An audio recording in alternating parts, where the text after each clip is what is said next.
ang mga kwento ng pag-ibig, kwento ng buhay at kwento ng pag-asa dito sa Barangay Love Stories. Love Stories.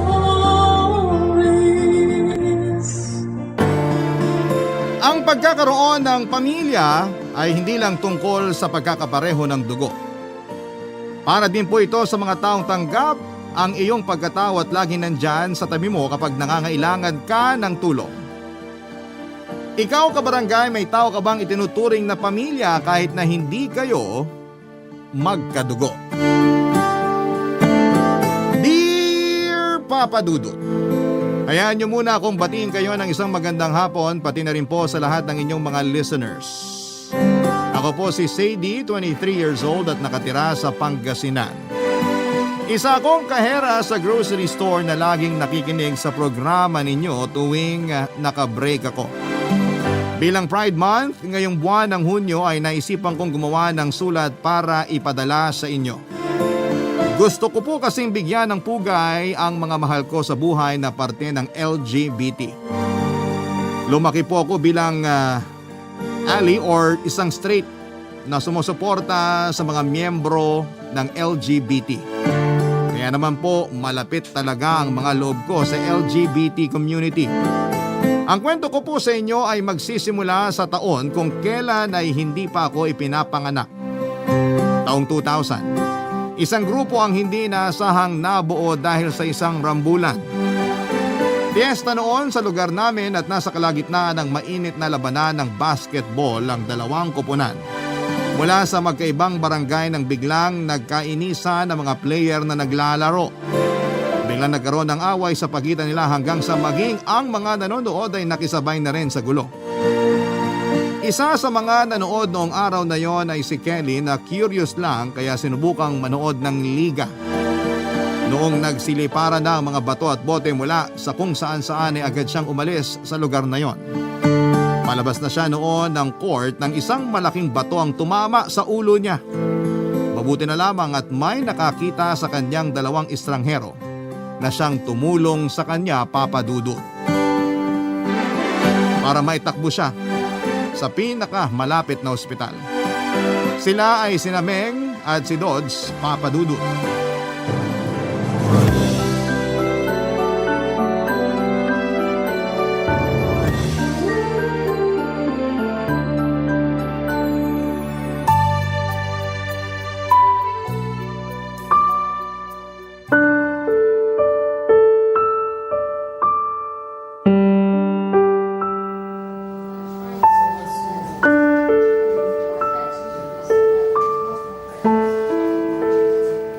Meng, kinakabahan ako. Kumusta na kaya yung babae? Kanina pa siya sa loob ng emergency room eh. Baka patay na? Luka-luka. Pinatay mo naman kaagad yung tao.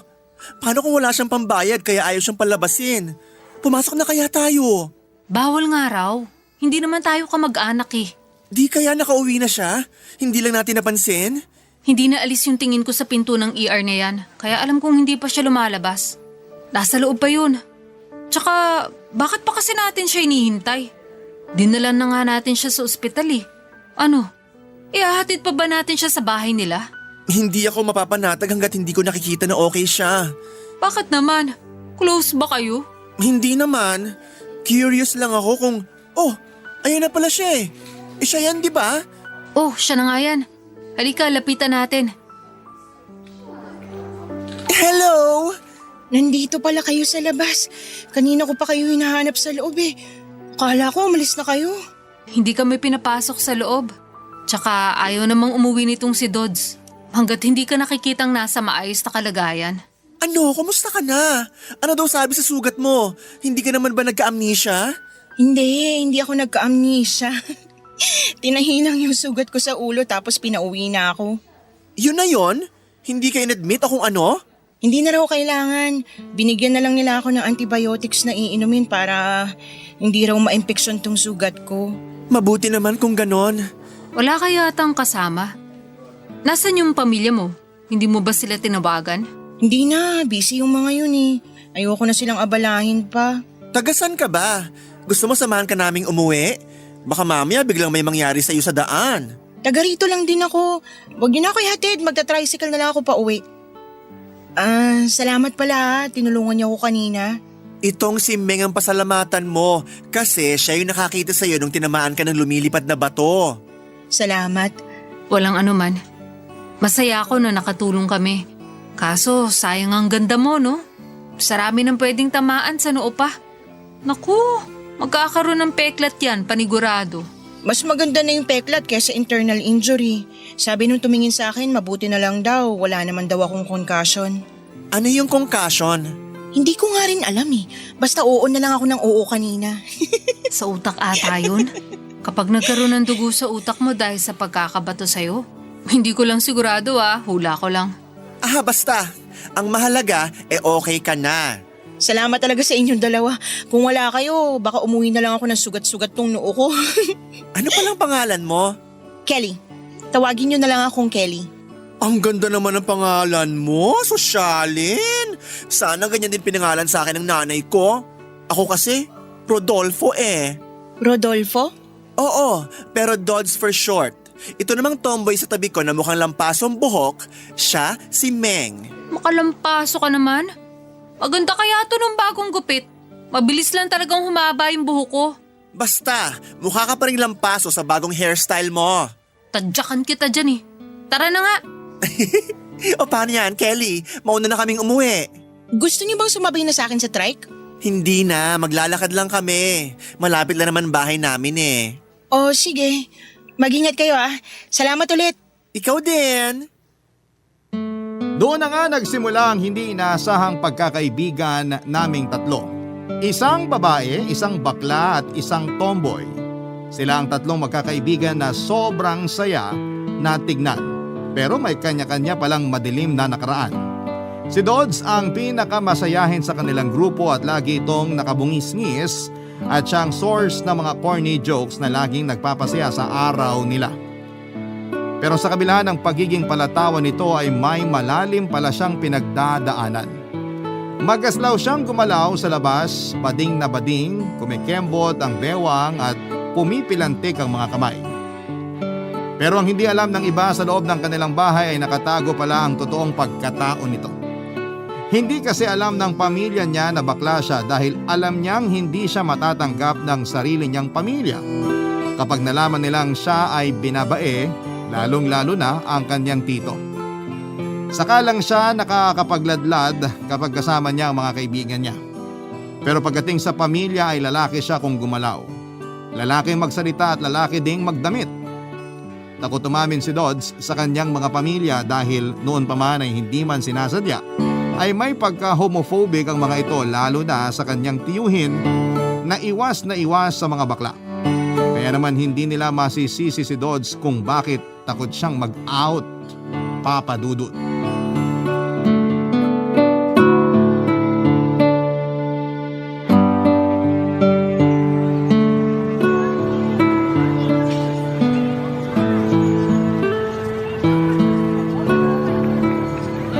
Alam mo, mas maganda na umamin ka na lang sa pamilya mo. Sabihin mo sa tito mo na bakla ka para matapos na yung problema mo. Hindi yun ganun kadali. Oo, madali lang sigurong gawin sa imagination ko pero kapag totohanan na, hindi ko kaya. Hindi mo alam kung gaano kasarado ang utak ng pamilya ko. Kausapin mo na lang sila ng maayos. Sabihin mo na hindi mo na kaya magpanggap, na hindi ka masaya sa pagkukunwaring ginagawa mo. Sabihin mo sa kanila na masaya ka kapag nilalabas mo yung totoong ikaw. Hindi nga ganun kadali yun. Bakit naman hindi? Sige, sabihin mo nga kung ano yung mga rason bakit takot kang magladlad. Ganito kasi yun. Di ba nga maagang namatay yung tatay ko? O tapos? Tapos yung tito ko na yung nakasama ng nanay ko sa pagpapalaki sa aming magkakapatid. Yung tito kong yun, walang anak. Hanggang ngayon wala pang anak yung tito mo? Kasi nga baog siya. Hindi siya makabuo, kaya nga siya iniwan ng asawa niya Bakit naman mas takot ka pa sa tito mo kaysa sa nanay mo? Hindi mo naman yung magulang. Wala ka na dapat pake kahit hindi ka matanggap ng tito mo. Kasi hindi ka naman niya anak. Ako na kasi yung nagsilbing anak ng tito ko Dahil wala siyang anak, kami yung inalagaan niya. Tinulungan niya si nanay sa pagpapalaki sa aming magkakapatid. Ako mismo, siya ang nagpaaral sa akin. Kapag pinag-aral, bawal na magladlad. Patapusin mo kasi muna siya magkwento, Ming. Oo nga, ito kasi sabat ng sabat eh. O sige na, magkwento ka na. Ganito kasi yon. Yung tito kong gumastos sa lahat na pangangailangan ko nung bata ako. Lagi niyang binibigay yung mga gusto ko. Spoiled ako sa kanya eh. Inggit nga sa akin yung mga kapatid ko kasi mas paborito ko ng tito namin kaysa sa kanila. Yung ipon niya sa akin napunta para makapag-aral ako sa college. Sa dami niyo magkakapatid, bakit kasi ikaw pa yung naging paborito? Ang tamad-tamad mo. Eto na nga. Pangarap kasi ni tito na magkaroon ng lalaking anak. Ako lang yung lalaki sa aming 5. Kaya ako yung the chosen one. Gets ko na. Kaya pala. Pero hindi mo pa rin nasasagot yung tanong kung bakit takot kang umamin sa tito mo. Hindi pa kasi ako tapos mag-storytelling. Excited ka masyado eh. O sige, tuloy mo na. Hindi ako nakapagtapos sa pag-aaral. Tumigil ako kasi nga lagi akong bagsak. Alam mo yan, Meng. Oo, alam ko. Bobo ka eh. Uy, grabe ka naman, Ming. Totoo naman yun, alam ko yun. Tanggap ko na mahina talaga utak ko. Tuloy mo kwento mo. Dami pa kasing sinasabi. Tapos nahiya na ako na nasasayang lang yung pera ng tito ko. Kaya tumigil na ako. Alam ko disappointed siya sa ginawa ko pero pinatawad niya ako. Sabi ko babawi ako sa kanya. Pero hanggang ngayon, 27 na ako. Wala pa rin akong trabaho. Alam mo, paligoy-ligoy ka kung magkwento eh. Diretsahin mo na lang kami. Wala akong oras para makinig sa malamag pa kailanman mong storya. Oo na, eto na. To make it short, isa akong malaking disappointment. Hindi ko na ibigay yung mga gusto ng tito ko bilang kabayaran sana sa mga sakripisyo niya sa akin. Kaya ayaw mo siyang ma-disappoint ulit kapag nalaman niyang bakla ka. Oo, ganun lang nga. Pero paano mo naman masisiguro na madidismaya siya kapag nalaman niyang bakla ka? Ay nako, kapag nakilala mo yung tito ko, allergic yun sa mga bakla. Hindi ko alam kung bakit ba yun galit na galit sa mga bakla. Basta isinusumpa niya mga katulad ko. Baka naman ikaw yung magpapabago sa isipan niya kung sakali. I doubt, hindi yan mangyayari. Kaya itatago mo na lang yung totoo forever. Parang ganyan na nga mangyayari. Kapag takot yung si Dodds, hindi niya talaga gagawin kahit ano pang mangyari. Sana masabi mo rin sa kanila ang totoo balang araw. Basta, nandito lang kami ni Meng para sa'yo. Salamat. Ang sweet nyo talaga. Promise, kapag buo na yung isip ko, aamin din ako sa kanila. Isinapuso naman ni Dodds ang mga payo sa kanya ng mga kaibigang sina Kelly at Meng. Araw-araw ay ipinapanalangin niya na sana'y makabuo na siya ng tapang para umamin sa mga magulang niya, lalong-lalo na sa tiyuhin niya. Hanggang sa dumating na nga ang araw na yon, Papa Dudut. Tuwang-tuwa at todo support pa sina Kelly at Meng noong araw na nakapagpasya na si Dodds na umamin sa pamilya niya. Umaasa sila na sana'y matatanggap na siya ng kanyang pamilya nang sa ganon ay makalaya na siya sa wakas. Pagka-uwi sa bahay, pagkatapos nilang maghapunan ay kinausap ni Dodds ang kanyang ina kasama ang tito niya. Kabado man at takot ay ibinunyag niya sa kanila ang totoong sexuality niya. Pero taliwas sa inaasahan ay hindi naging maganda ang pagtanggap nila sa katotohanang binanggit ni Dodds. Sobrang nandiri daw ang tito nito sa kanya. Nagalit pa ito at pinapabawi ang mga sinabi ni Dodds pero pinanindigan niya ang ginawa niyang paglaladlad. Ang gabing yon ay nauwi sa sigawan at iyakan matapos siyang bugbugin ng kanyang tito. Ang malala ay wala man lang ginawa ang nanay niya para pigilan ito dahil maging siya ay hindi pabor sa pagiging bakla ng anak nito. Bukod sa mga masasakit na suntok at sipa, mas nasaktan si Dodds sa mga binitawang salita ng kanyang tito. Mas gugustuhin na lang daw nitong mamatay si Dodds kesa maging isang bakla.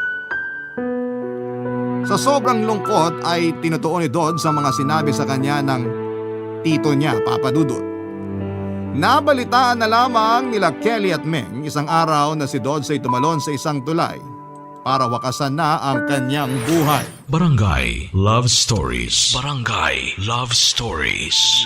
Papa Dudut, mabuti na lamang at saktong pagtalon ni Dodds sa tulay ay isang motorista ang nakakita sa kanya. Agad na naghanap ng tulong ang taong nakasaksi sa ginawa ni Dodds at nirescue siya nito.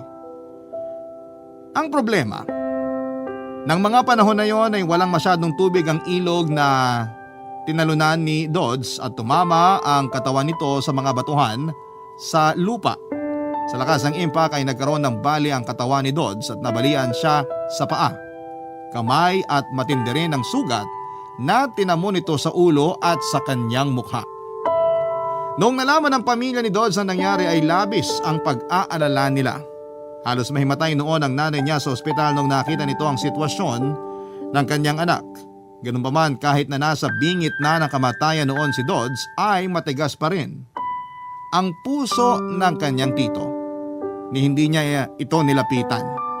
Nakatayo lamang siya sa gilid habang pinagmamasdan ang nag-aagaw buhay niyang pamangkin. Doon na nagsimulang mag-away ang mga nanay at tito ni Dodds. Para sa kanyang ina ay mas mahalaga ang buhay ng kanyang anak kesa sa sexualidad nito. Mas kakayanin daw niyang tanggaping bakla ang anak niya kesa malamang isa na itong malamig na bangkay. Sa kabilang banda ay ayaw pa rin paniwalaan ng tito nito na bakla si Dodds. Ang ginawa ng nanay niya ay binantayan at pinagbantaan niya ang sarili niyang kapatid na kapag sinaktan niya ulit si Dodds ay siya na mismo ang makakalaban nito. Ilang linggo matapos mangyari ang pagtatangka ni Dodds ay naging maayos din ang lagay nito. Never siyang iniwan ng mga kaibigan niyang sina Kelly at Meng Papadudut.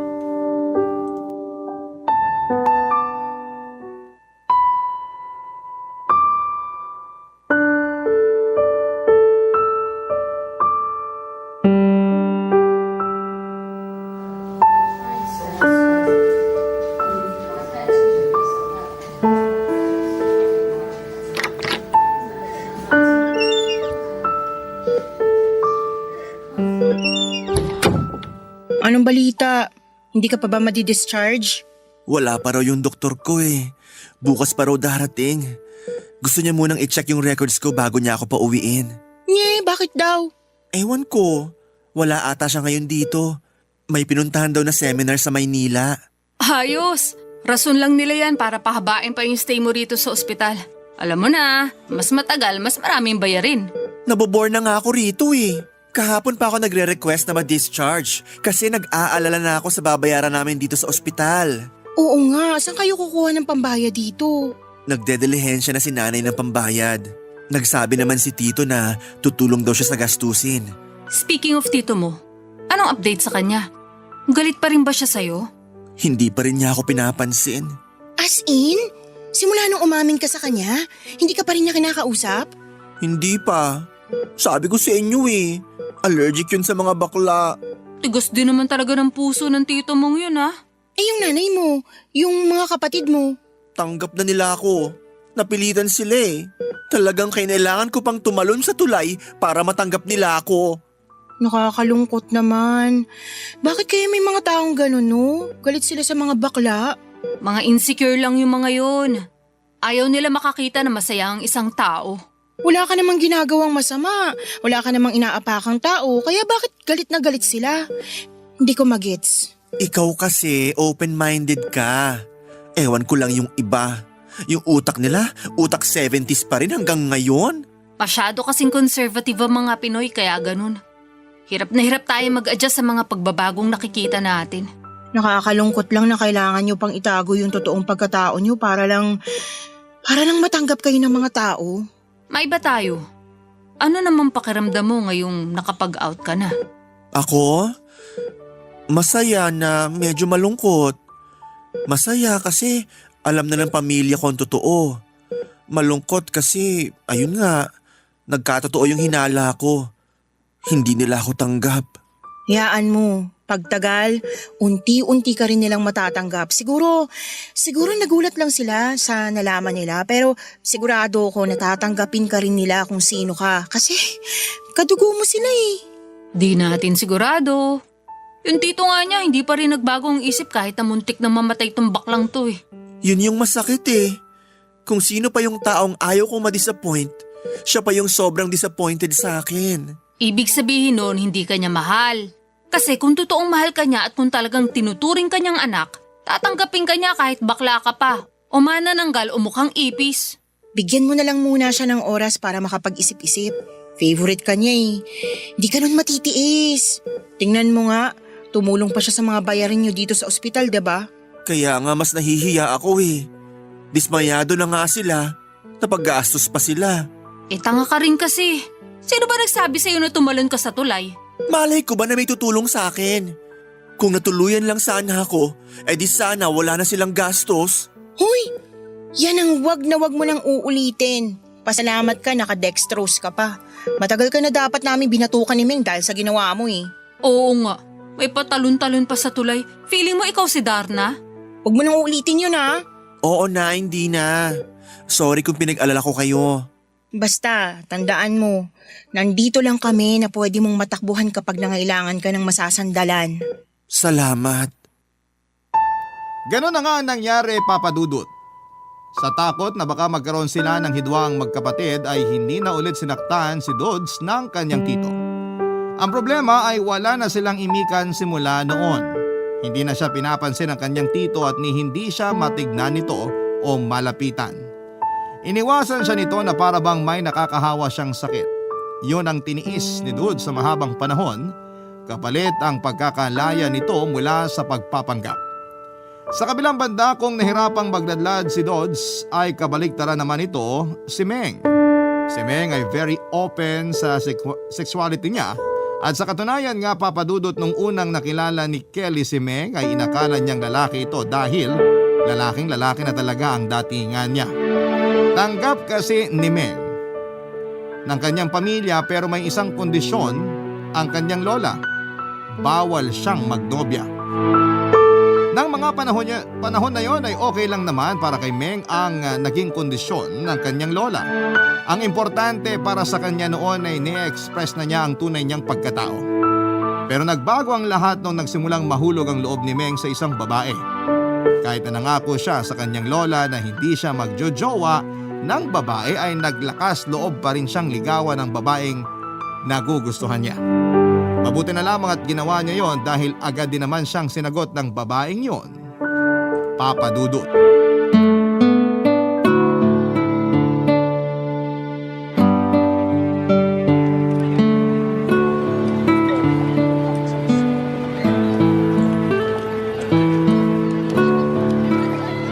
Sa tingin nyo, magugustuhan kaya to ng girlfriend ko? Ano yan? Anting-anting? Sira ulo, kwintas to. Ireregalo ko sa birthday ng baby loves ko. Ang sweet naman. Magugustuhan niya yan. Maniwala ka sa akin.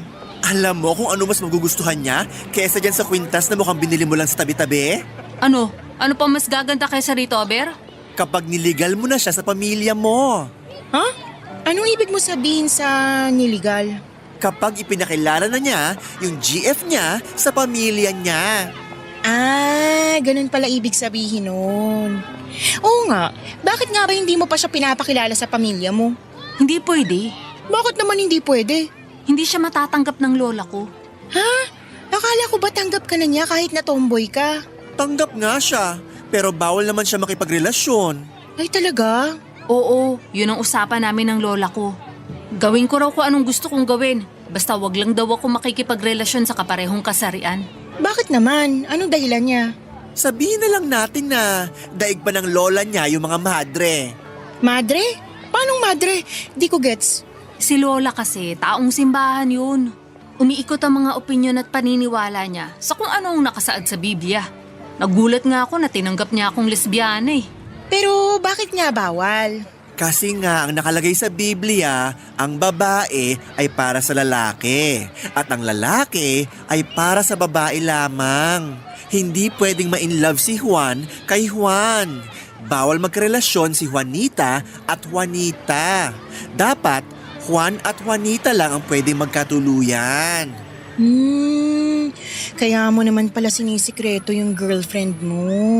Yan yung lagi nilang pinag-aawayan na magjowa eh. Ang sakit kaya kapag tinatago ka ng karelasyon mo. Kaya naiintindihan ko rin yung jowa mo eh. Siya pang kinampihan mo kaysa sa akin? Syempre naman. Nire-respeto ko lang talaga yung kagustuhan ng lola ko. Tinanggap niya ako kung ano ako. Kaya kailangan ko rin tanggapin kung ano yung gusto niya. Parang give and take lang. Kahit na hindi ka masaya? Sino nagsabing hindi ako masaya? Masaya ako kasi may girlfriend ako, no? Ang tanong, yung girlfriend mo masaya ba? Bakit yung ba ako pinagkakaisahan?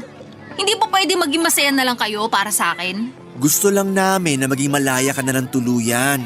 Parang parang aso na nakatali. Tanggap ka nga, pero marami namang bawal. Hindi nyo kasi ako naiintindihan eh. Yung lola ko ang nagpalaki sa akin. Siyang kumupkup sa amin magkakapatid nung naulila kami. Ayokong kalimutan yung mga sakripisyo niya sa amin.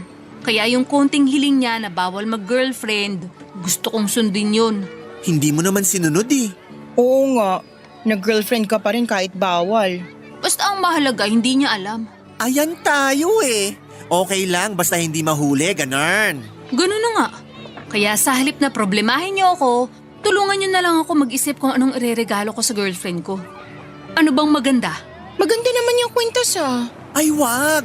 Baka maging single ka niya nang wala sa oras kapag yan ang binigay mo sa jowa mo. Halika, samahan niyo ako at maghahanap tayo ng magandang regalo. Sa kasamaang palad ay hindi nagtagal ang relasyon ni Meng at ng girlfriend nito. Ayaw talaga noong sabihin ni Meng sa lola niya na may karelasyon siyang babae, kaya iniwan siya ng kanyang nobya. Naging sawi siya sa pag-ibig pero hindi siya nagpadae.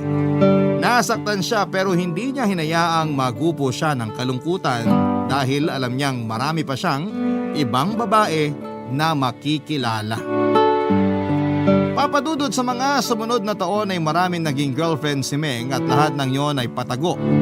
At dahil patago ang mga naging relasyon niya ay walang nagtagal sa mga ito dahil mahirap din namang makipagrelasyon ng pasikreto.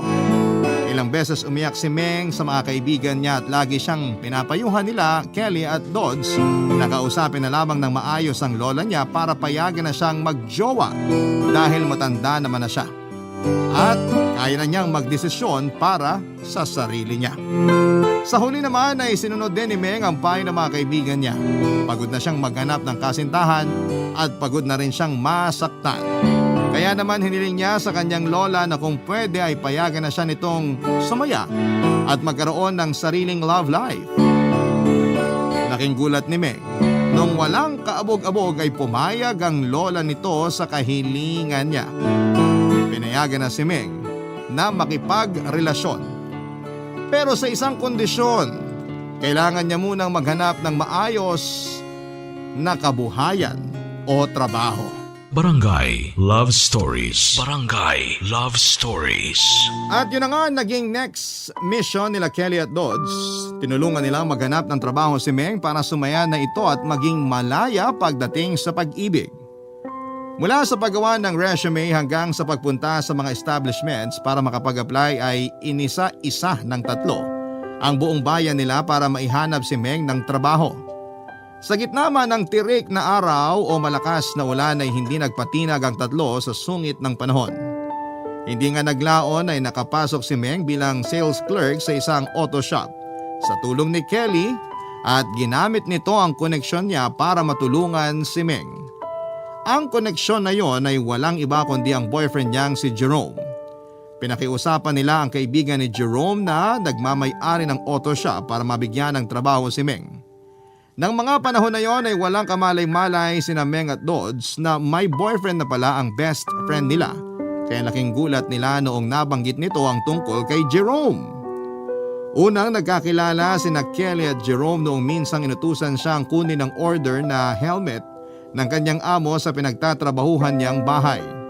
Sa auto shop na pinuntahan niya ay doon niya nakilala si Jerome na nakatambay lang noon sa lugar na yon. Nakipagkwentuhan ang binata sa kanya hanggang sa nagkapalitan sila ng mga personal na impormasyon. Niligawan siya ni Jerome at kalaunan ay sinagot din siya ni Kelly, Papa Dudut.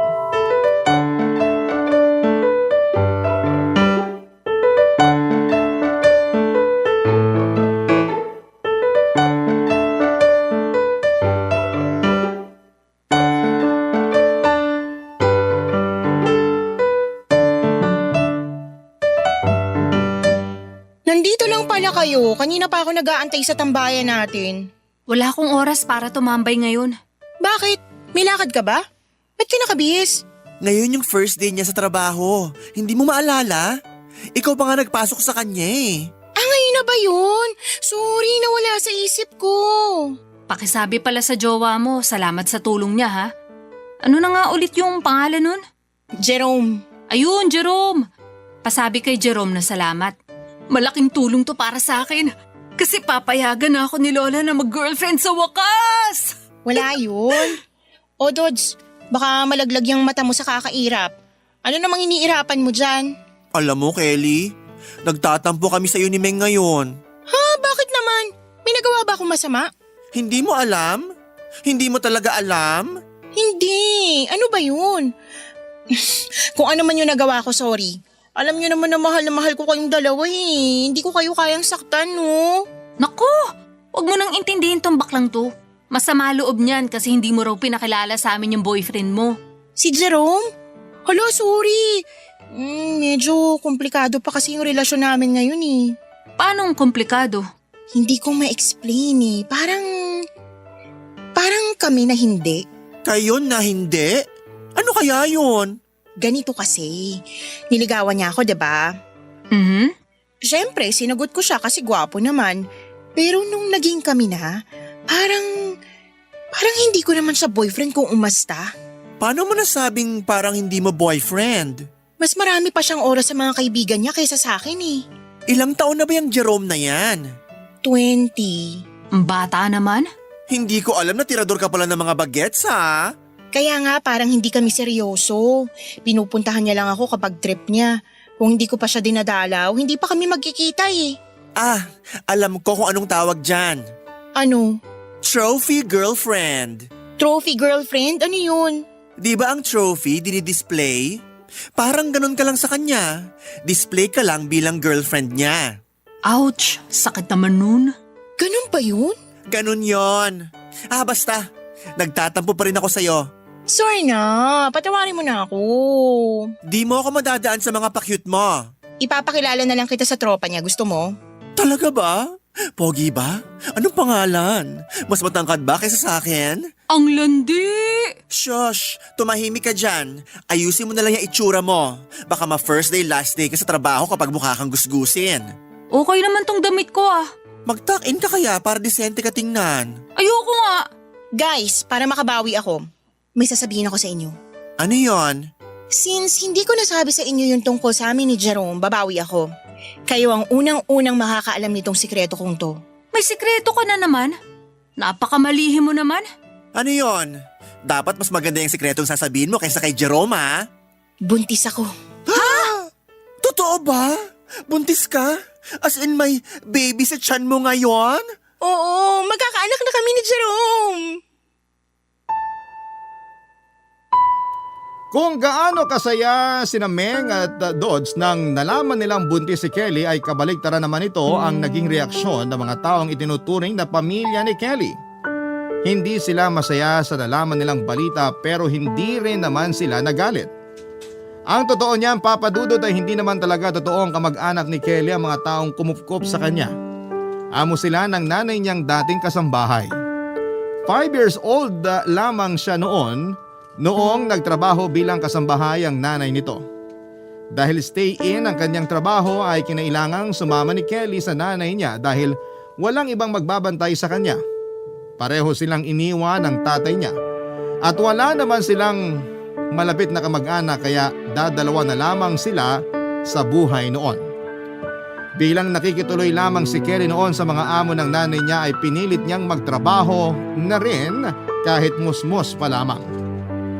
Tinutulungan niya ang nanay niya sa mga trabaho tulad ng paglalaba, pagluluto, paglilinis ng bahay at kung ano-ano pa. 5 taon nang lumipas. 10 years old lamang noon si Kelly noong biglang namatay ang kanyang nanay. Nilooban ang bahay ng amo nila ng laban ng nanay ni Kelly at nasaksak siya sa tagiliran na kinamatay nito.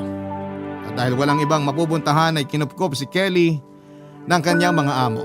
Siya ang pumalit sa trabaho ng kanyang nanay mula noong 10 taong gulang siya hanggang noong tumanda na at nabuntis ay naging kasambahay siya sa naturang tahanan. Hindi gusto ng mga amo ni Kelly ang balitang buntis siya dahil ayaw na raw nilang maulit pa ang nangyari noon. Baka kapag may nangyaring masama kay Kelly ay sa kanila na naman mapunta ang anak nito. Bagay na hindi nila gustong mangyari. Papa Dudut.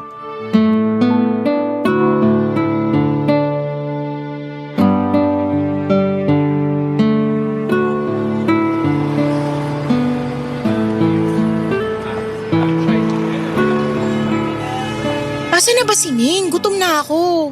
Baka mamaya hinahanap na ako ng amo ko. Sabi niya lalabas siya ng alas 4 eh. Ang tagal naman. Ay, maiba tayo. Talaga bang hindi na nagparamdam sa'yo si Jerome? Hindi na. Simula nung nalaman niyang buntis ako, bigla na lang siyang nawala. As in? Wala nang komunikasyon? Wala na. Zero communication. Nakakaloka naman yung boyfriend mo. Saan naman kaya yun nagtatago? Ewan ko nga eh.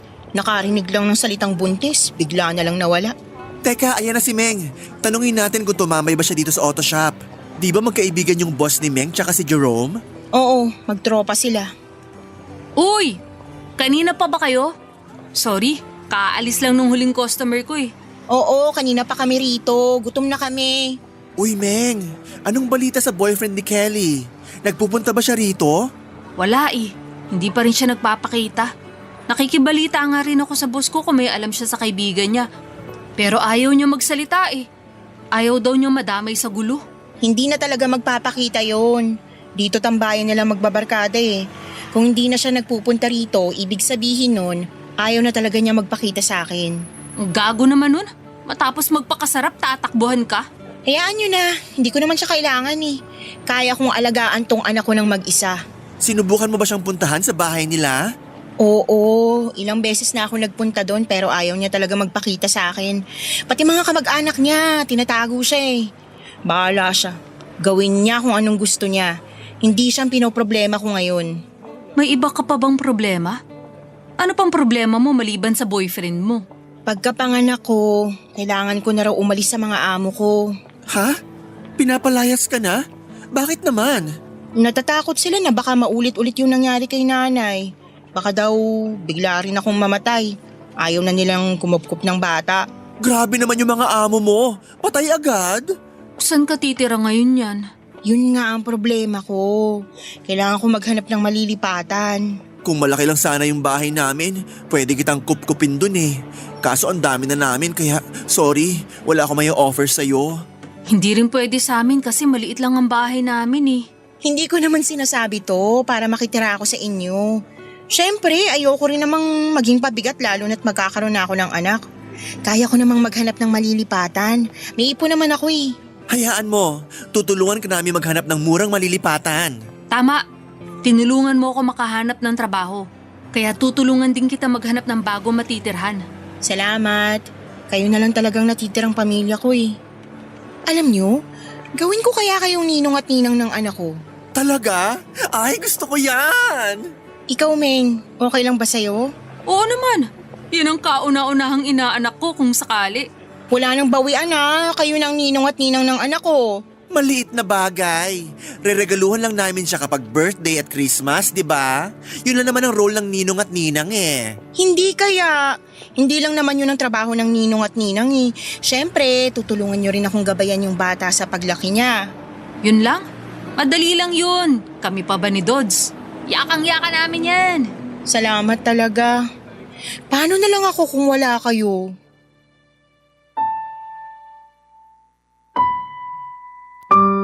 Ganon na nga ang nangyari pagkapanganak ni Kelly ay pinaalis na siya ng mga amo niya. Okay lang yon dahil nakahanap naman siya kaagad ng malilipatan sa tulong ng mga kaibigan niya. May ipon din siya kaya hindi problema para kay Kelly ang buhay nila ng kanyang anak sa mga susunod na buwan habang siya ay naghahanap ng bagong trabaho. Naging maayos naman ang buhay ni Kelly sa mga sumunod na taon dahil na rin sa tulong at suporta ng kanyang mga kaibigan. Hindi na niya hinabol pa si Jerome dahil alam niyang magsasayang lamang siya ng oras kapag ginawa niya yon. Masaya na siya na dalawa lang sila ng anak niya dahil nandyan naman sina Meng at Dodds na handang umalalay sa kanya. Ako ang anak ni Kelly, Papa Dudut. Pinangalanan nila akong Sadie na ang ibig sabihin ay prinsesa. Isa akong prinsesa na may 3 magulang, sina Mama Kelly, Mommy Dudes at Daddy Meng. Pero sa kasamaang palad ay nalagasan ng isa ang mga magulang ko nung ako'y 3 years old pa lamang. Habang pauwi sa trabaho si Mama Kelly ay nabangga siya ng isang tricycle. Tumilapon siya sa kalsada at nagulungan ng van. Hindi na siya naitakbo pa sa ospital at diniklarang dead on the spot. Bilang ninong at ninang sina Mami Dudes at Daddy Meng ay inampun ako dahil wala na akong iba pang mga kamag-anak na mag-aalaga sa akin. Silang 2 na ang kinalakhan ko. Si Dudes ang naging nanay at si Meng naman ang naging tatay ko at wala akong memorya kay Mama Kelly, Papa Dudut. Tanging ang mga kwento lang nila Dudes at Meng ang nagsilbing ala-ala ko sa nakaraan ko. Ngayong Pride Month ay gusto kong pasalamatan ng 2 taong nagmahal sa akin ng higit pa sa anak. Gusto kong ipagmalaki sa buong mundo sina Dudes, ang lalaking tumayo bilang ina ko at si Meng ang babaeng nagsilbi kong tatay. Papa Dudut, dito na po natatapos ang kwento ko. Sana'y nagustuhan ninyo ang sulat ko. Happy Pride Month sa mga listeners na mga parte ng LGBT community. Maraming salamat Barangay LS sa pagkakataon na ito at mabuhay po ang Barangay Love Story. Salamat sa pag-ere ng mga kwento ng mga kabarangay na sobrang makulay.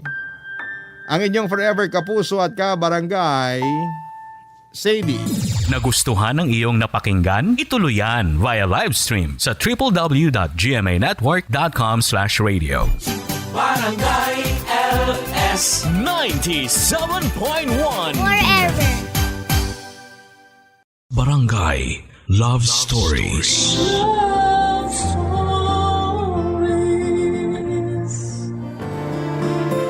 Libre lang ang mangarap. Pero hindi madaling abutin ang mga pangarap na ito lalo na kung kulang tayo sa gawa at puro lamang tunganga.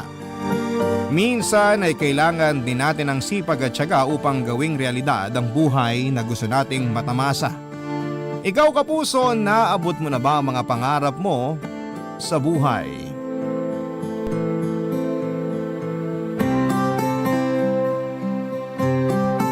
Dear Papa Dudut, isang mapagpalang araw sa inyo, Papa Dudut. Tawagin niyo na lamang po ako sa pangalang Jason. Nakatira ako sa Valenzuela, Tubong Negros Occidental at 35 anyos na po sa ngayon. Katulad ng maraming Pilipino ay isa rin po ako sa mga araw-araw na nananalangin sa Diyos na sana balang araw ay makaahon din kami mula sa kahirapan. Maraming pagsubok na po ang dumaan sa buhay ko at ang lahat ng ito ay kinaya kong lampasan para lamang sa kagustuhang makaangat sa buhay. Ang totoo po niyan, Papa Dudut, ay meron naman kaming maayos na buhay noong bata pa lamang ako. 8 kaming magkakapatid na namuhay sa pagsasaka. Pero masasabi kong simple man ang pamilya namin noon sa probinsya ay hindi naman kami nauubusan ng makakain. Hindi namin problema ang pagkain noon, Papa Dudut, dahil may ilang ektarya kaming lupain na pagmamay-ari ng pamilya ko. Dito kami noon kumukuha ng pangkabuhayan at pati na rin ng pagkain sa pang-araw-araw. Ang problema nga lang po ay sobrang mabisyo noon ng tatay ko. Nalulong siya sa sugal hanggang sa maganda baon-baon kami sa utang dahilan para ibenta ni tatay ang ilan sa mga lupain namin. Dahil din sa pagkahilig nito sa sigarilyo at alak, kung kaya'y mabilis na tumamlay ang kalusugan nito. Labas-pasok siya noon sa ospital dahil sa sakit sa baga. Sa huli ay maging ang mga natitirang lupain namin ay naibenta na rin hanggang sa wala nang natira para sa amin. Ganon po kadaling maubos ang yaman at natuklasan ko po ang katotohanan ito sa murang edad.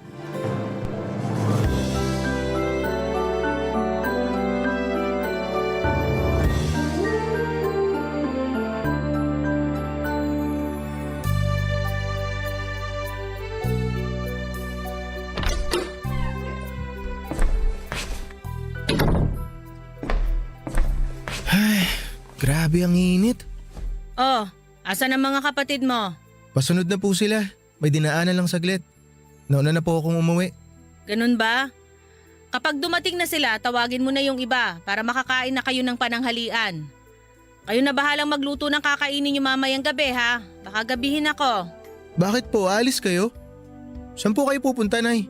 Hindi ba nasabi sa'yo ng kapatid mo? Nasa ospital ang tatay mo ngayon. Bakit na naman po? Ano na naman pong nangyari kay tatay? Lumala yung sakit niya sa baga. Hirap huminga. Ayun, naka-oxygen ngayon sa ospital. Paano ba naman po kasi? Pagkalabas niya ng ospital, Yossi agad ang una niyang hinanap. Hindi na po siya natuto. Ano pa bang magagawa natin? Adik na yung taong yun sa sigarilyo. Wala nang ginawa yung tatay mo buong buhay niya kundi magsunog ng baga Bakit po kasi hindi niyo pinagsasabihan? Aba, araw-araw kong pinagsasabihan yung tatay mo. Nakikinig ba? Kamatayan nga, hindi siya mapigilan. Sigarilyo pa rin ang hanap Ako pa kaya? Yung mga taong ganun katigas ang ulo, hindi mo na mababago. Anong gusto niyo, Nay? Hayaan na lang natin siyang mamatay? Kung yun ang gusto niya, bahala na siya. Ay, sawa na ako. Sawa na akong mag-alaga ng tao. Tumatanda na ako't lahat, nag-aalaga pa rin ako ng tao hanggang ngayon. Pagod na ako. Saan na naman po tayo kukuha ng pambayad sa ospital niyan? Huwag niyo pong sabihin pati yung natitirang lupa natin, ibebenta niyo na rin. Wala na tayong ari-arian, Jason. Lahat na benta na, matagal na. Hindi na natin pag-aari yung lupang sinasakan yung magkakapatid. Ano? Paano po nangyari yun?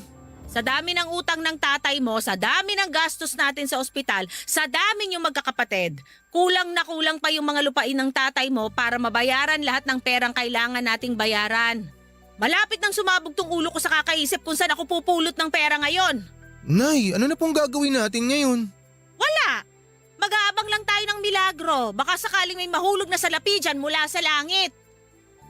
Ay! Nga pala, napag-usapaho ang tatay nyo kaya kayo na munang inaasahan naming magtrabaho para sa pamilya natin. Po? Hindi po ako pwedeng tumigil. Magtatapos na po ako sa high school Hindi ko kayo kayang pag-aralin ng sabay-sabay. Sapat lang ang kinikita ko sa trabaho para sa pang-araw-araw natin. Saan ako kukuha ng pampaaral sa inyo, Aber? Problemado na nga ako sa gastos ng tatay niyo sa ospital Kahit yan na lang ang maitulong niyo sa amin. Nay, kapag nakapagtapos po ako ng college, makakatulong po ako sa inyo. Kailan yan? Pagkatapos ng 4, 5 taon? Baka patay na kami niyan dahil wala na tayong makain. Hihinto ka lang naman Pwede mo pa rin namang ipagpatuloy ang mag-aaral kapag nakaluwag-luwag na tayo. Hindi po ako papayag. Gagawa po ako ng paraan, makatungtong lang ako ng college. Ikaw bahala. Basta wag kang aasa sa amin ng tatay mo dahil hirap na talaga kami. Tandaan mo, may mga bata ka pang kapatid. Pagkain ng pangunahing kailangan natin ngayon, hindi ang pag-aaral. Maghahanap po ako ng trabaho. Ako po magpapaaral sa sarili ko. Desisyon mo yan. Sige na, aalis na ako. Malayo-layo pa ang lalakarin ko. Nasaan yung payong na ginamit nyo? Pahiram ako. Mainit sa daan, baka mamaya ako pa ang ma-heat stroke. Madagdagan pa gastos natin. Nasa labas po. Pakainin mo mga kapatid mo, ha? Sige na, alis na ako. Opo, sige po. Papadudot pabalik-balik na noon si tatay sa ospital. Ito ang dahilan kung bakit mas nalubog pa kami noon sa utang. Pero kahit na ganoon ay hindi ako nagpatinag at pilit kong ipinagpatuloy ang pag-aaral ko. Nasasayangan po kasi ako sa pinag-aralan ko kapag bigla akong titigil sa eskwela. Hindi naman po sa pagmamayabang pero nakapagtapos po ako bilang valedictorian noong elementary ako at mataas din ang marka noong high school. Para mapag-aral ang sarili ay nagtrabaho po ako sa tubuhan. Ang 50 pesos na baon ko ay pinagkakasya ko po para sa isang linggong pagkain. Dagdag pasakit pa noon na nasa malayong lugar ang paaralan namin at kinakailangan kong tumira sa isang boarding house. Mabuti na lamang at may nahanap akong boarding house na mura kung saan ay 5 kaming nagkakasya sa iisang kwarto. Para naman po sa mga gastusin ko sa eskwela ay nagbebenta po ako noon ng iba't ibang uri ng pagkain sa classroom. Mabuti na lamang kahit papaano ay supportive naman ng teachers at classmates ko noon. Maliban po dito, Papa Dudut, ay nagtatrabaho rin ako tuwing Sabado at Linggo. Sinisikap kong umuwi sa amin kahit na maglakad pa ako sa ilalim ng tirik na araw para lamang makapagtrabaho sa sakahan. Aaminin ko po na nahirapan akong balansehin noon ang pag-aaral ko at pagtatrabaho. Kaya ang kinalabasan nito ay apektado ang mga grado ko.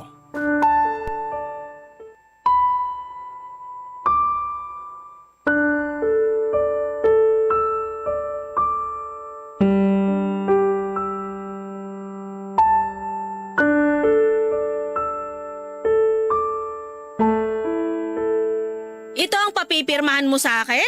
Puro line of 7 na grado? Tingnan mo nga tong isang subject, muntik ka nang bumagsak. Pasado pa rin naman po ah. Ang mahalaga may natututunan pa rin ako. May natutunan? Kung totoong may natutunan ka, hindi dapat ganito kababa ang grades mo. Nay, line of 9 man yan o pasang-awa, pare-pareho lang din naman po yung pasado. Yan niyo po, babawi po ako sa susunod. Tataas na po yan sa susunod na pirmahan niyo yung card ko. Ay nako, hindi na ako aasa. Baka sa susunod puro bagsak na to. Nay naman, wala po ba kayong tiwala sa anak niyo? Hindi ko alam. Baka naman kasi porke ikaw ang nagpapaaral sa sarili mo, ginagawa mo na kung ano-anong gusto mong gawin doon. Baka mamaya sa halip na mag-aaral, pagbubulakbol na ang inaatupag mo. Bulakbol? Hindi na nga po ako nakakapaglaro ng basketball kasama mga kaklase ko eh. Sa sobrang abala ko sa pagtatrabaho, hindi na ako nakakapag-review. Hindi na ako nakakatulog ng maayos. Hindi ko na nga po alam kung anong uunahin ko. Gagawa ba ako ng assignment o gagawa ako ng kakanin na ibebenta ko kinabukasan? Ay bakit galit ka? Nakakatampo lang po kasi kayo na ganyan kayo mag-isip sa akin. Malay ko ba kung anong ginagawa mo doon? Natural lang na ganyan ang isipin ko lalo na't proud ka pang ipakita sa akin yung mababa mong grado. Pirma nyo lang naman po ang kailangan ko eh.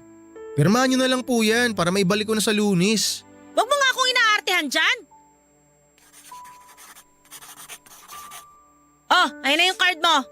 Salamat po. Hindi naman ako nag-iinarte. Nagpapaliwanag lang naman po ako.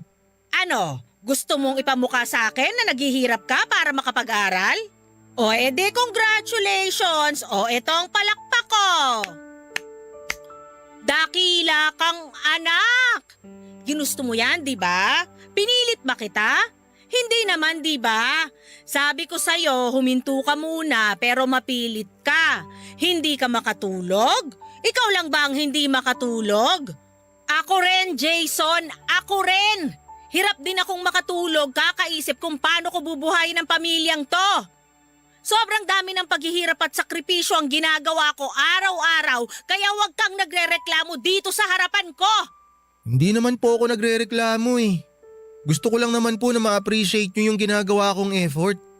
Na may ginagawa ako para matapos na natin tong problemang meron tayo. Dahil kung huminto man ako sa pag-aaral, hanggang kailan tayo haharap sa kahirapang tunay? Sino ang magtataguyod sa atin? Hindi po ako nagrereklamo. Tinitiis ko nga po na maglakad ng kilo-kilometro para lang makauwi dito at makatulong sa mga kapatid ko eh. Tinitiis ko ang puyat, ang gutom, makapasok lang sa klase kahit na pagod na ang katawan ko. Masaya ako kahit na palakol lang ang grado ko. Alam niyo kung bakit, Nay? Kasi yan na lang po yung pinakapositibong bagay na meron ako ngayon eh. Ang malaman na pasado ako kahit mababa lang ang grades ko. Ibig sabihin nun, may napupuntahan po yung pagod ko. Lahat ng hirap ko. Kaya sobrang sama lang ng loob ko na makitang dismayado kayo sa akin kasi alam nyo, malapit na akong sumuko. Konting-konti na lang po gusto ko na talagang sumuko pero naisip ko po nandito na ako eh. Ako yung umako ng responsibilidad. Ako yung nangako na tatapusin ko ang pag-aaral ko. Natatapusin ko ang kahirapan natin at tutuparin ko po yun. Pero sana kahit konting suporta man lang, Nay, mula sa inyo. Mahirap bang ibigay yun?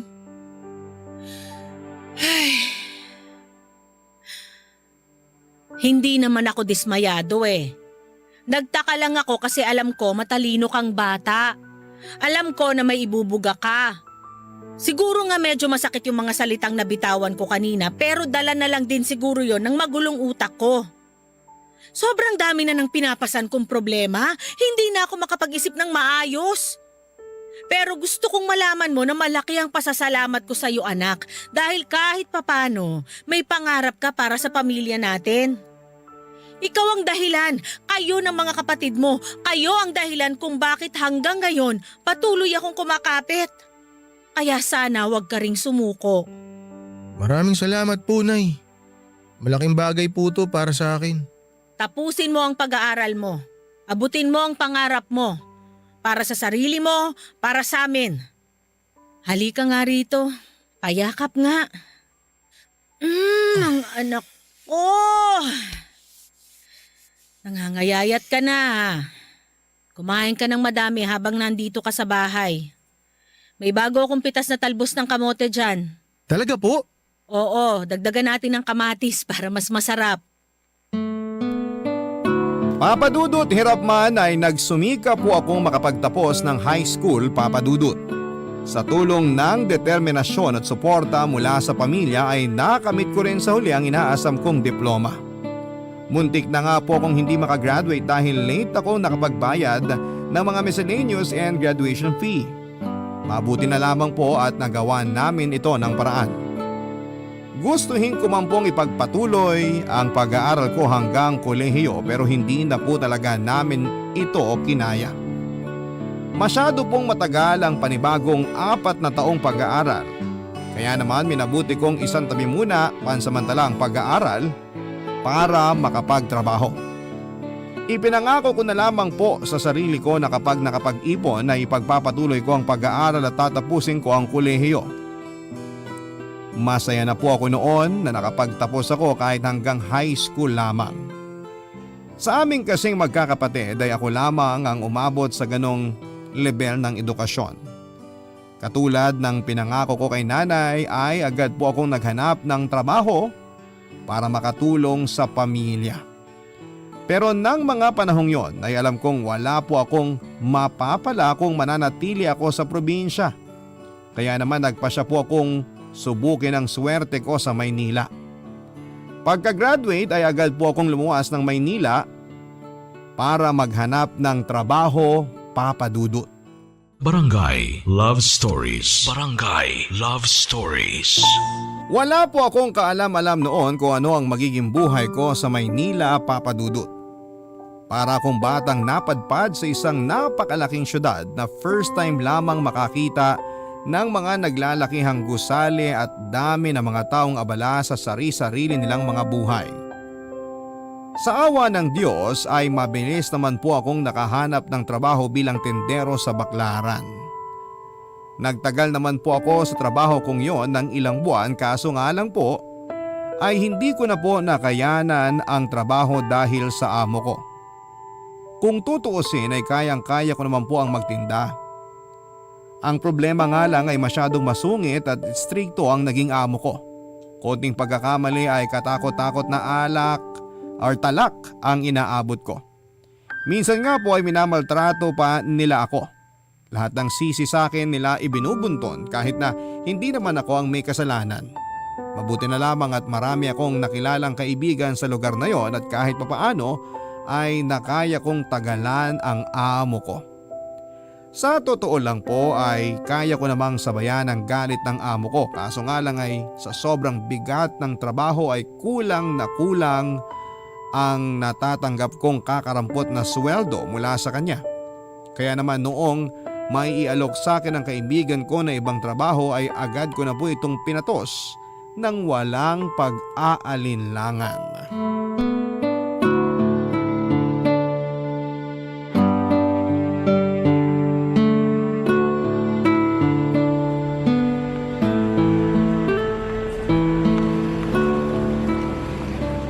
Uy, batato ka nga dyan.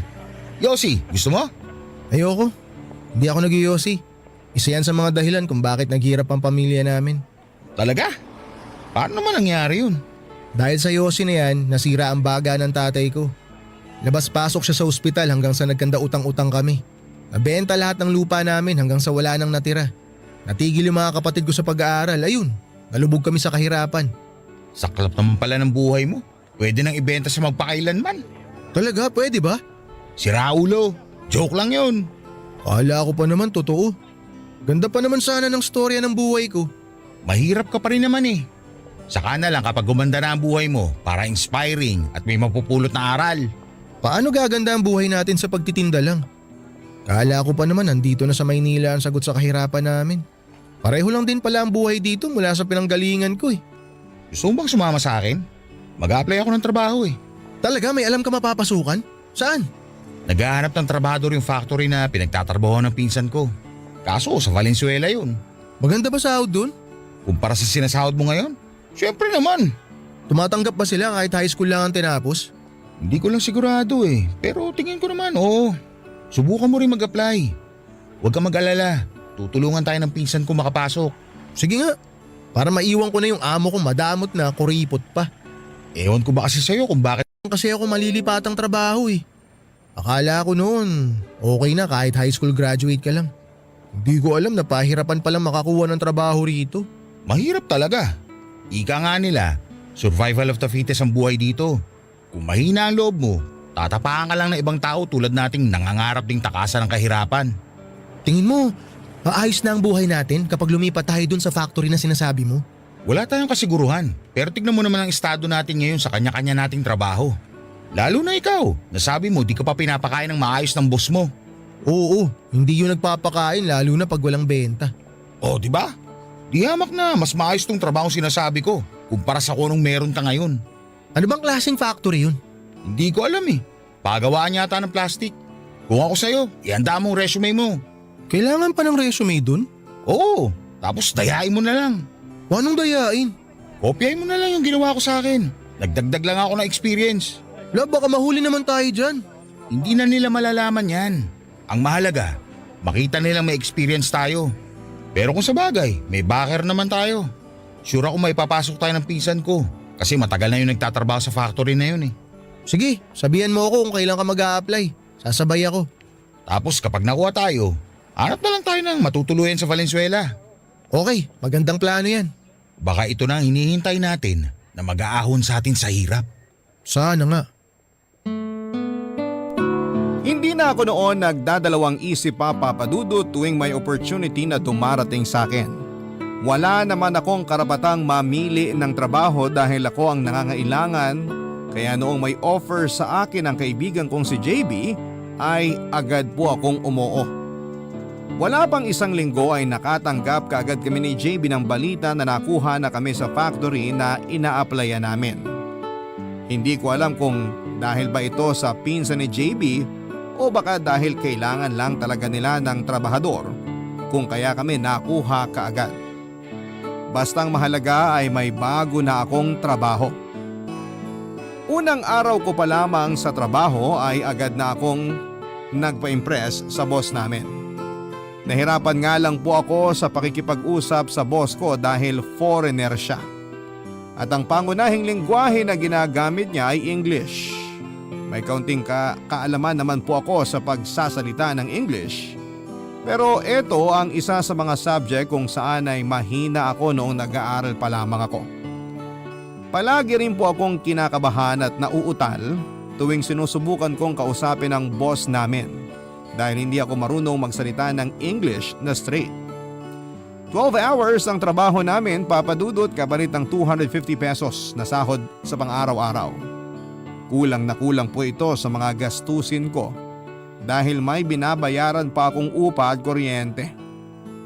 Halos araw-araw ako noon kung kumain ng lugaw para lamang makatipid. Sinubukan ko rin pong maghanap ng sideline pero dahil nga high school graduate lamang ako ay nahirapan akong makakita ng pangalawang trabaho. Hindi nga nagtagal, papadudot, ay napansin din ng boss ko ang kasipagan ko sa trabaho. Halos mag-iisang taon pa lamang kami ni JB sa factory nang bigla akong naipromote ng boss ko at ginawa niya akong production checker, papadudot.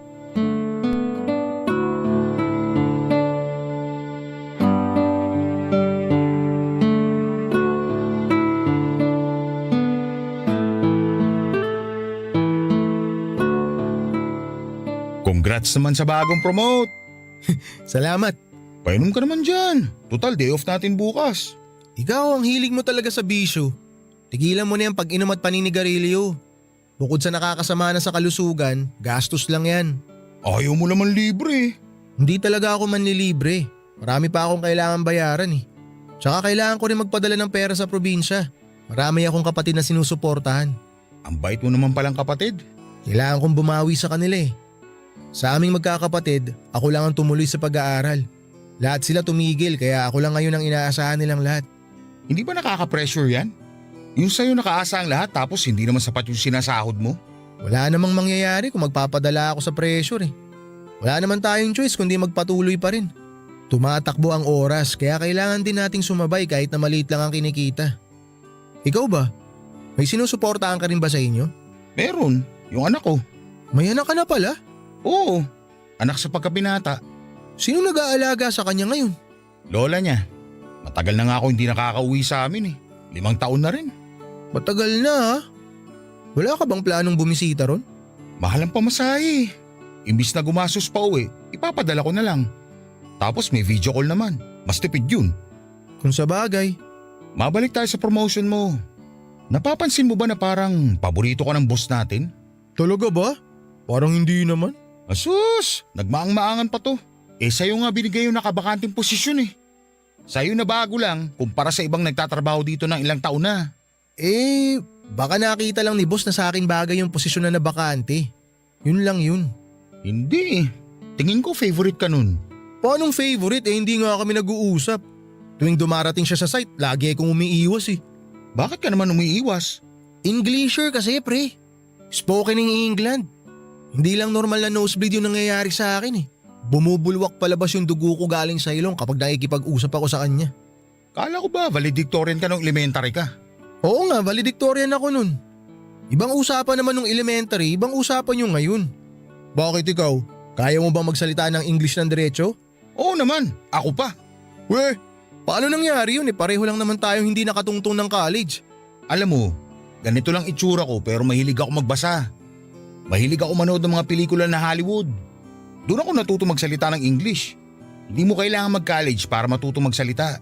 Pwede mo naman turuan ng sarili mo eh. Totoo ba? Oo! Kung gusto, may paraan. Kung ayaw, maraming dahilan, sabi nga nila. Kung gusto mong makausap ng maayos ang boss natin, turuan mo sarili mo magsalita ng English. Madali lang naman eh. May libro ka ba dyan? Pahiram naman ako. Gusto ko rin matuto. Bumili ka ng dictionary, mura lang yun. O di kaya magbasa ka ng dyaryo, ng magazine. Check mo sa opisina ni boss. Araw-araw may dyaryo dun. Ganun lang ba talaga kadali yun? Oo, maniwala ka sa akin. Magbasa ka lang ng magbasa hanggang sa masanay ka. Ay, kung bakit kasi hindi marunong magtagalog yung boss natin eh. Boss natin yun eh. Ikaw ang mag-a-adjust. Papadudot na inganyo ako sa mga sinabi ni JB. Sinubukan kong aralin kung papaano ang magsalita ng English nang sa ganon ay makausap ko ng maayos ang boss namin tuwing nagpupunta siya sa factory. Bumili ako ng mga mumurahing libro na second hand at ito ang binabasa ko tuwing break time, bago matulog at tuwing kumakain. Inaral ko rin po kung paano magsalita ng ang mga foreigner sa mga pelikula. May sarili akong dictionary kung saan ay nahanap ang mga salitang hindi ko maintindihan. Para akong nanumbalik sa pag-aaral. Ang kaibahan nga lang ay ako na mismo ang nagtuturo sa sarili ko. Sa pagtagal ng mga taon ay unti-unti po akong natutong magsalita ng English. Mas lalo tuloy na na-impress sa akin ang boss ko dahil sa determination na matuto. Dahil dito ay mas lalo tuloy akong ginanahan sa trabaho ko. Mas pinagbuti ko ang trabaho ko, Papa Dudut. At ito na ang nakita sa akin ng boss ko. Kaya nang mag-resign ng supervisor namin dahil sa katandaan ay ako ang ipinalit ng boss namin sa iniwan nitong pwesto. Sobrang laki po ng pasasalamat ko sa boss ko, Papa Dudut, dahil pinapahalagahan nito ang kasipagang ipinapakita ko. Abot langit ang pasasalamat ko sa kanya dahil sa mga sunod-sunod na opportunity na ibinibigay niya sa akin. Pero ang hindi ko po alam, iba na pala ang tingin ng mga katrabaho ko sa akin. Hindi pala lahat ay masaya sa success na natatanggap ko sa buhay ko, Papa Dudut. Barangay Love Stories. Barangay Love Stories. Papa Dudut, para bang bitter sa akin ang ilan sa mga katrabaho ko at naiintindihan ko naman sila dahil di hamak na mas matagal na ang inilagi nila sa trabaho kumpara sa akin. Pero tingin ko naman po ay deserve ko rin ang mga promotion na natatanggap ko dahil alam ko sa sarili ko na masipag akong empleyado. Yun nga lang ay pilit na nagbubulag-bulagan ang mga kasama ko. Hindi nila nakikita ang mga ginagawa ko, sa halip ay ginagawa nila ako ng mali siya. Kesyo sip-sip daw ako sa boss namin, pakitang tao at di hamak daw na mas deserve ng iba ang pwesto ko sa ngayon. Hindi nila matanggap na ang isang hamak na high school graduate lang ay supervisor na nila ngayon. Lalo na't karamihan sa mga kasama ko sa trabaho ay nakapagtapos pa ng kolehiyo. Sa kabila ng paninirang ginagawa nila sa akin, Papa Dudut, ay hindi po ako nagpatinag. Hindi ko na lamang sila pinansin at sa halip ay mas pinagbuti ko ang trabaho ko. Ipinakita ko sa kanila na para sa akin talaga ang pwestong ibinigay sa akin. Ako na noon ang kumukuha ng mga aplikante sa factory, Papa Dudut. Doon ako bumawi. Wala akong pakialam noon kung college graduate man o walang tinapos ang nag-a-apply. Ang mahalaga ay marunong sila at masipag sa trabaho. Nakikita ko kasi ang sarili ko sa ilan sa mga aplikante na hirap makahanap ng trabaho sa kadahilan ng hindi sila nakapagtapos. At ayokong ipagkait sa kanila ang opportunity na naranasan ko noong ako ang nangangailangan.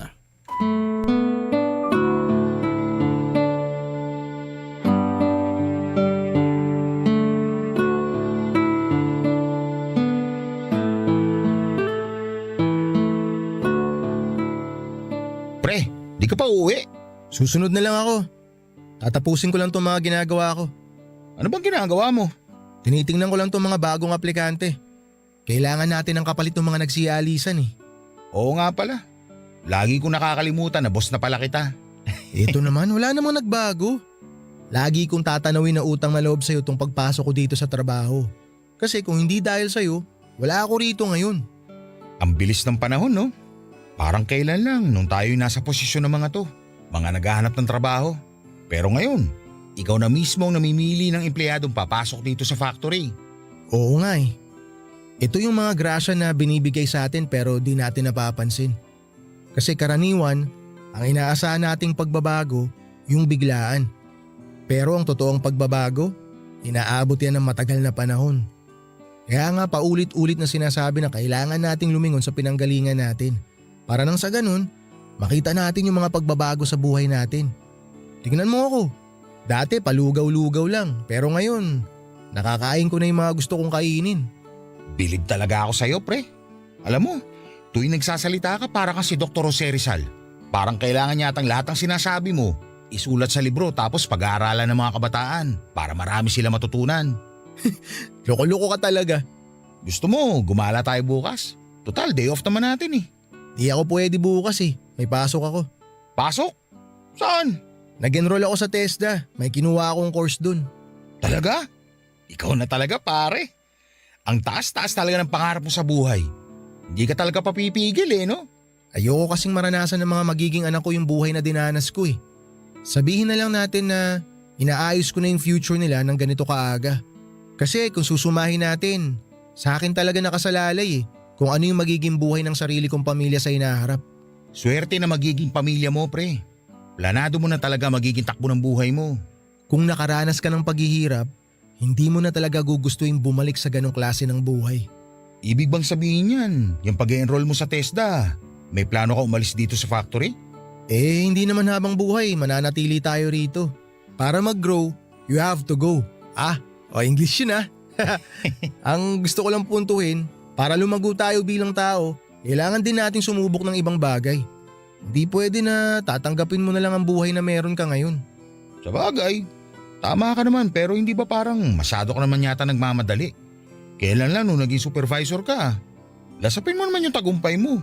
Hindi yung kakatungtong mo pa lang sa stage, lilipat ka na kagad sa next stage. Bahala ka. May kasabihan nga na kung gaano ka kabilis umakyat, Ganon ka rin kabilis bumulusok pababa. Nasa tao naman yun kung hahayaan niya yung sarili niya na bumulusok pababa. Tsaka hindi naman ako nagmamadali eh. Siyempre, hindi ko rin naman sisirain yung tiwala sa akin ng boss natin. Sobrang laki ng tiwalang ipinagkaloob niya sa akin, kaya hindi ko naman siya kayang talikuran na lang ng basta-basta. Tama yan. Dapat one step at a time lang. Pero ikaw ba? Total pinag-uusapan na natin ang future. Yung love life mo, wala ka bang planong paggalawin ng baso? Saka na yan.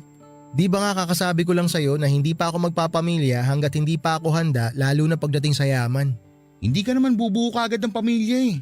Sisimulan mo lang yung love life mo. Bahala ka. Baka maubusan ka ng mapapangasawa dyan. Tsaka alam mo pre, hindi naman biglaan yung pagmamahal eh. Parang success din yan na kailangan pagtrabahuhan at palawakin.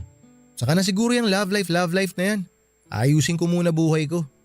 Ikaw ang bahala. Oh, paano ba yan? Mauna na ako sa'yo. Out ko na eh. Sige, ingat ka pa uwi. Kita-kits na lang tayo sa boarding house. O ingat ka rin. Papa Dudut, ilang taon pa ang pinalipas ko bago ako tuluyang nagpasyang i-level up ang estado ko sa buhay. Naisip ko noon na oras na rin siguro para palawakin ko pa ang experience ko. Sinubukan ko pong mag-apply sa call center. Kasabay nito ay naghanap din ako ng maraming trabaho sa ibang bansa bilang Plan B. Sa tulong ng kakilala ay nakapag-apply naman ako bilang salesman sa Saudi Arabia. Wala po akong pinagsabihan ng plano ko, Papa Dudut, habang nilalakad ko ang mga requirements ko para sa pag-abroad ko. Maliban na lamang kay JB na ang tanging alam lang noon ay naghahanap ako ng trabaho sa call center. Gusto ko kasi na sure na ang pag-alis ko bago ako magpaalam sa boss ko at sa mga katrabaho ko. Kaso nga lang, Papa Dudut, kung kailan malapit nang makumpleto ang mga papeles ko ay bigla naman akong nagkaroon ng problema. Hindi ako nakapasa sa medical examination dahil nalaman kong meron pala akong pulmonary tuberculosis. Ito ang naging dahilan kung bakit hindi na po natuloy ang paglipad ko sa Saudi. Nang mga panahong yun ay halos abot kamay ko na ang mga pangarap ko. Pero bigla na lang po itong gumuho ng walang pasabi.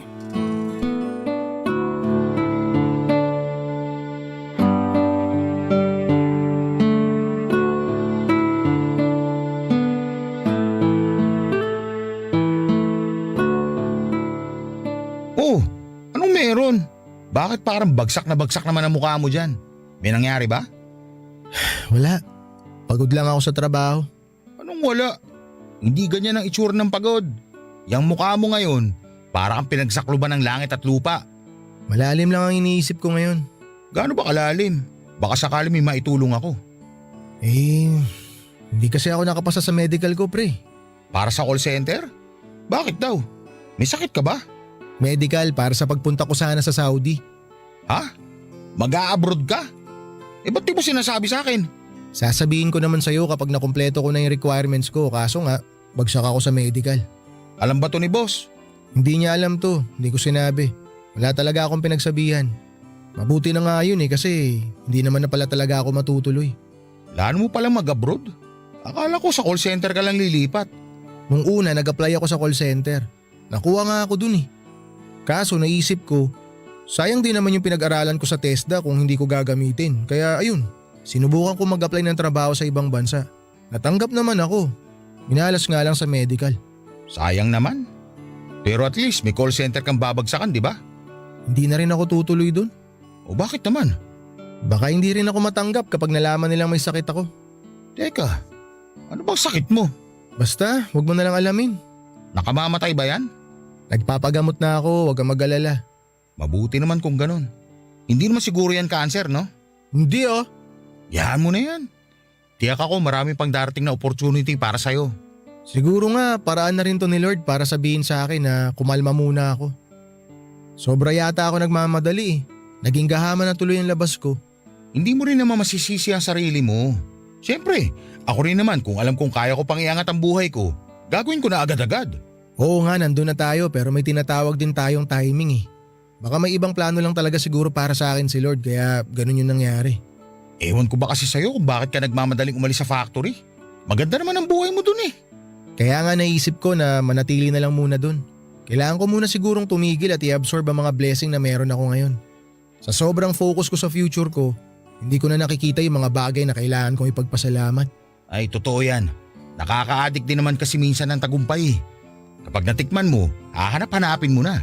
Kaya tuloy marami sa atin na pumapalpak sa buhay kasi bira lang sila ng bira. Minsan kailangan din natin makontento pansamantala. Pinag-iisipan ko nga kung pagbibigyan ba ako ni boss na magpahinga muna sa trabaho habang nagpapagaling ako. Subukan mo magpaalam sa kanya. Mukha namang seryoso ang kalagayan mo. Kahit tayo mo sabihin sa akin kung ano yung sakit mo. Isa pa, maganda naman ang track record mo. Never kang absent, never kang late. Puro OT ka nga kahit walang bayad. Mabait naman yun. Sigurado akong pagbibigyan ka. Tsaka may rason ka naman. Tingin mo? Oo. Alam mo pre, pagsubok lang yan. Kung totoo yung sinasabi mo na hindi naman life-threatening yung sakit mo, malalampasan mo rin yan. Basta tandaan mo lang na nandito lang akong tropa mo kapag kailangan mo ng tulong. Salamat pre. Ano ka ba? Maliit na bagay lang yun. Papa Dudut, hindi rin po ako noon natuloy sa call center na ina-applyan ko dahil sa takot na baka hindi rin ako makapasa sa medical. Nanatili na lamang ako sa factory na pinagtatrabahuhan ko pero inilihim ko rin sa kanila ang sakit ko habang ako'y patuloy na nagpapagamot. Siguro nga po ay naging masyadong matayog ang pangarap na gusto kong maabot kaagad. Tama nga ang sabi ni JB na kapag mabilis kang umakyat ay mabilis ka ring bababa. Kaya naman minabuti kong dahan-dahan na lamang muna ang pag-abot sa mga pangarap ko. Sa awa ng Diyos ay nagamot din naman po ang sakit ko, Papa Dudut, pero pagkatapos nito ay pinili kong magstay na muna sa trabahong nagbigay sa akin ng opportunity. Kailangan ko ring bumawi sa kanila dahil kung hindi sa kanila ay hindi ko mababago ang buhay ko. Hanggang ngayon ay nananatili pa rin po akong nagtatrabaho sa factory at habang buhay kong tatanawin na isang utang na loob ang mga bagay na naitulong nila sa buhay ko. Papa Dudut, alam kong malayo pa po ang lalakbayin ko tungo sa pagkamit ng mga pangarap ko pero naniniwala ko na sa tulong ng sipag at tiyaga ay makukuha ko rin ang buhay na gusto ko para sa pamilya ko.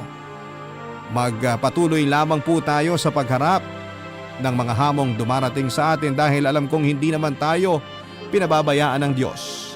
Hanggang dito na lamang po ang aking storya, Papa Dudut. Maraming salamat. Ang inyong forever kapuso, Jason. Barangay Love Stories. Love Stories.